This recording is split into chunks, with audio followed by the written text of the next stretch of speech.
será que nós brasileiros entendemos bem o que anda acontecendo na economia mundial e brasileira?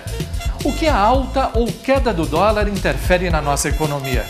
Porque se fala em crise global, mas aqui no Brasil existe todo um otimismo. Por isso e tudo mais, vamos ao quadro O Balanço da Economia com Gustavo Vilela. O Balanço da Economia está no ar. Você que nos acompanha pela rede, mais uma vez, obrigado pela sua audiência. O assunto de hoje é crescimento econômico das pequenas cidades, as cidades mais afastadas dos centros urbanos. O que elas estão fazendo para crescer, para atrair mais empresas, para dar mais emprego e ter melhor infraestrutura econômica. Para falar sobre o assunto, hoje eu falo com Jaci Tadeu, um engenheiro de formação, ex-secretário de Desenvolvimento Econômico de Itapevi, uma cidade aqui da Grande São Paulo, e vice-prefeito também do município. Jaci, muito obrigado pela sua presença aqui no Balanço da Economia. Espero que seja muito proveitoso aqui o nosso tempo. Obrigado você, Gustavo, eu que agradeço. Itapevi é uma cidade que fica a 30 quilômetros aqui da capital de São Paulo e deixou de ser dormitório. Muitas cidades no Brasil hoje em dia ainda são dormitórios, só servem para os moradores dormirem à noite e de manhã eles pegam condução e vão para outros municípios. No caso de Itapevi, ela cresceu, conseguiu mais que dobrar o orçamento dela em pouco menos de 5 anos. Hoje o orçamento da cidade chega perto de 600 milhões de reais. É um valor alto para uma cidade que era considerada pobre até 5, 10 anos atrás.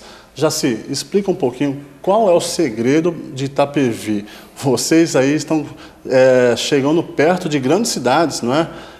A cidade vizinha a vocês, Barueri, também aqui na Grande São Paulo, tem um orçamento previsto aí de cerca de 1,5 bilhão de reais. E Itapevi, não é? Está com um orçamento aqui, estou olhando aqui, 550 milhões de reais. Qual é o segredo para isso? É apenas talento econômico ou vocês contam com a ajuda do governo estadual, do governo federal? Nós temos que dividir em algumas etapas.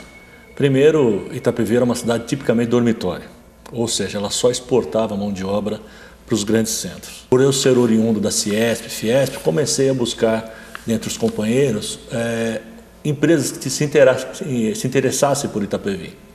Posteriormente, nos primeiros contatos, fomos muito transparentes, muito objetivo e o grande foco do desenvolvimento era a geração de mão de obra, era a geração de emprego.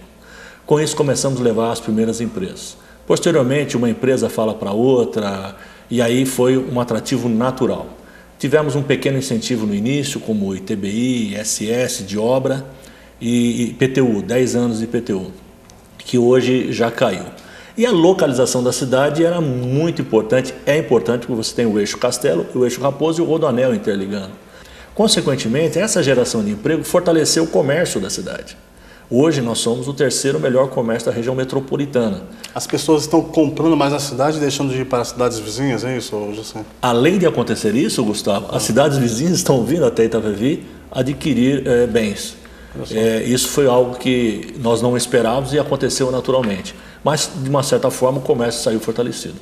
Jaci, os problemas das cidades vizinhas, problemas de infraestrutura, problemas econômicos até, terminam respingando em cidades que estão crescendo, como é o caso de Itapevi, por exemplo, não? De uma certa forma, sim. Quando você tem uma cidade que ela cresce em franco desenvolvimento, cria em volta polos que necessitam e vivem desse desenvolvimento. Então, quando a gente discute a região, você tem interesse em ter uma região rica e não uma cidade rica. Tem que ser a região, porque os problemas das cidades vizinhas vão afetar com procura de saúde, procura de moradia, emprego, e aí você leva para o micro região o problema da macro região que é São Paulo, né?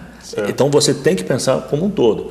Mas isso, graças a esse fórum que começou há algum tempo atrás, os prefeitos estão com a cabeça mais aberta, os gestores técnicos estão com a cabeça mais aberta e há uma integração entre as prefeituras. Jaci, falando de impostos agora, que mexe diretamente no bolso de quem está assistindo a gente em casa agora, né? Itapevi tem isentado as empresas de pagamento de impostos. Antigamente se dava isenção de IPTU de 10 anos para a empresa poder se instalar no município. O senhor comentou isso no começo da entrevista, não é? Hoje, como que está esse perfil? No início nós tínhamos o ITBI, que é o início da compra do imóvel, o ISS da obra e os 10 anos de IPTU. Certo. Essa lei ela é renovável ano a ano. E nós retiramos o ISS da obra. Então a empresa praticamente tem o ITBI, que é muito pouco, e 10 anos de IPTU. O que eu diria, pelo tipo de investimento que a empresa faz, é quase nada. O que é atrativo mesmo na cidade é a localização, é o tratamento, é a transparência com que o governo dá e a credibilidade que a gente adquiriu na região. Porque um investidor, um empresário, ele quando vai para uma cidade, ele coloca empreendimento, ele coloca todo o investimento e quer o retorno. Que retorno? Que o retorno seja garantido. Porque saber o negócio dele, ele sabe. Dar retorno do seu empreendimento, ele sabe. O que ele precisa é apoio do governo. Qual é o maior mercado de Itapevi hoje? A prestação de serviço, indústria, comércio, galpão, né? Centros de distribuição? Qual é o maior?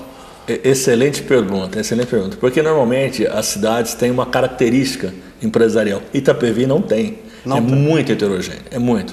Nós temos 3, 4 empresas ligadas à área farmacêutica, temos empresas ligadas à área de alimentação, temos empresas ligadas à área de distribuição, logística, temos área industrial como metalúrgica, enfim, fundição.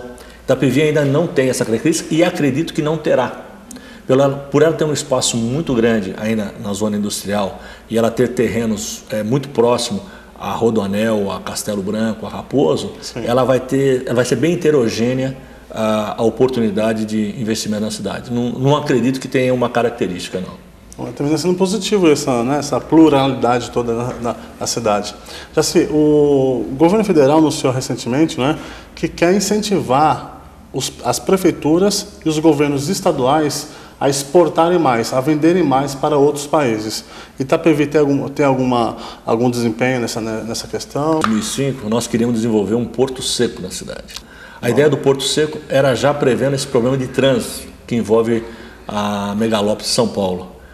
Só uma pausa, assim, olha, em primeira mão para você, com exclusividade aqui no Balanço da Economia, sendo anunciado aí a intenção de uma construção de um porto seco em Itapevi, a 30 quilômetros da cidade de São Paulo. É um envolvimento que vai abranger o governo do estado, o governo federal.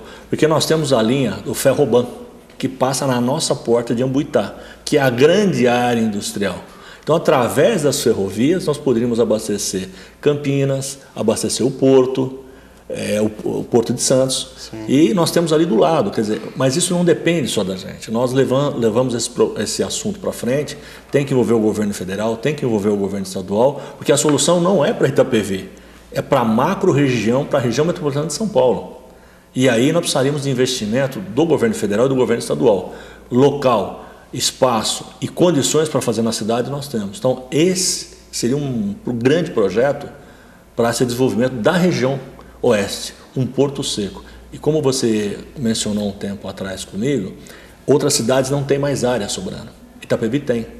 Itapevi poderia ser o grande porto seco da região oeste, da região metropolitana de São Paulo. Muito bem. Falamos hoje aqui no Balanço da Economia sobre o crescimento das pequenas cidades. Eu falei com o Jaci Tadeu, que é vice-prefeito da cidade de Itapevi, uma das cidades que tem crescido significativamente o orçamento, né, por conta aí do incentivo dos governos estaduais, federal, né, e também, claro, pela competência da equipe econômica da cidade. Jaci, obrigado pela sua presença aqui no Balanço da Economia.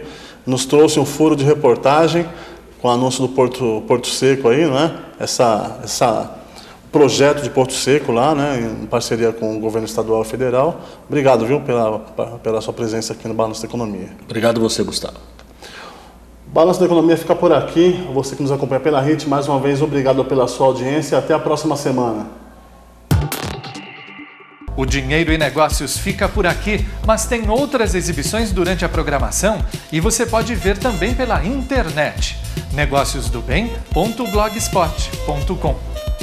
Continue com o Hit Notícias. Tem uma análise direta com Denise Luque e a produção da Viviane Eduardo. Tem o Hit Esportes de segunda a sexta.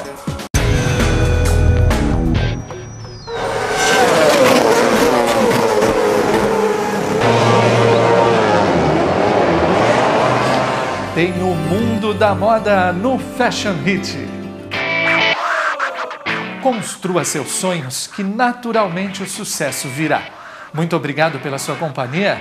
Grande abraço. Tchau.